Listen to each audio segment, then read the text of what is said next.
আজকে সকালবেলা ঘুম থেকে উঠে এত সুন্দরভাবে রোদের দেখা পাবো সেটা তো ভাবতেই পারিনি। রাতের বেলা এত বেশি ঠান্ডা পড়ে গিয়েছিল, মনে হচ্ছিল সকালবেলা কুয়াশায় মনে হয় কিছুই দেখতে পাবো না। কিন্তু ঘুম থেকে ওঠার পর মনটা তো এত বেশি ভালো হয়ে গিয়েছিল এই সুন্দর মিষ্টি রোদ দেখে। আমি তো নিচে চলে যাচ্ছিলাম আমাদের সকালবেলার আয়োজন শুরু করার জন্য। আজকে কিন্তু আয়োজন খুব সিম্পলই ছিল। আমরা প্রতিদিনের মতো আজকেও আলু ভাজি করে নিতেছিলাম। আর যেহেতু সবজিগুলো আমাদের শেষ হয়ে গিয়েছে, এজন্য আজকে শুধু আমরা আলু ভাজি দিয়েই সকালের নাস্তাটা কমপ্লিট করে ফেলবো। আমার বড় যা কিন্তু রুটি বানিয়ে নিতেছিল, তার সাথে সাথে উনি কিন্তু আলু ভাজিটা করে নিতেছিল। আমি একটু নাড়াচাড়া দিয়ে এটাকে রেডি করে নিতেছিলাম। আর আমাদের সব কাজগুলো কিন্তু আমরা দুজা মিলেই করে থাকি, এজন্য উনি রুটি বানাচ্ছিল আর আমি রুটিটাকে ভেজে নিতেছিলাম। আজকে কিন্তু একদমই রিল্যাক্স একটা মুড নিয়ে রুটি ভাজাভাজি করতে চলে এসেছি, কারণ আজকে বাচ্চাদের একদমই এক্সাম ছিল না। আজকে আমাদের বাসার কোনো বাচ্চারই এক্সাম ছিল না, মানে আমরা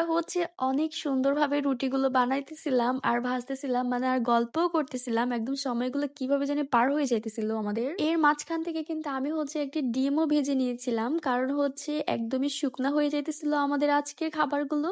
আমি এখানে রুটি ভাজি তার সাথে ডিমও ভেজে তারপরে খাওয়া দাওয়া স্টার্ট করে দিয়েছিলাম। আমার মেনুতে যা যা ছিল বাচ্চাদের মেনুতে কিন্তু তাই ছিল, শুধু আমারটাই ভিডিও করতেছিলাম, বাচ্চাদের গুলো ভিডিও করা হয় নাই। আলহামদুলিল্লাহ আমরা সবাই খুব মজা করে নাস্তা খেয়েছিলাম। নাস্তা খাওয়ার পরে কিন্তু আমরা বিভিন্ন কাজে চলে গিয়েছিলাম সবাই। আর আমরা দুপুরবেলা রাতের বেলা একসাথে খাই, সকালবেলা যেহেতু বাচ্চাদের স্কুল থাকে এজন্য যে যেভাবে পারি তাড়াতাড়ি করে খাইয়ে দাইয়ে বাচ্চাদেরকে নিয়ে বের হয়ে যাই। কেমন লাগলো ভিডিওটা বলে যাবে।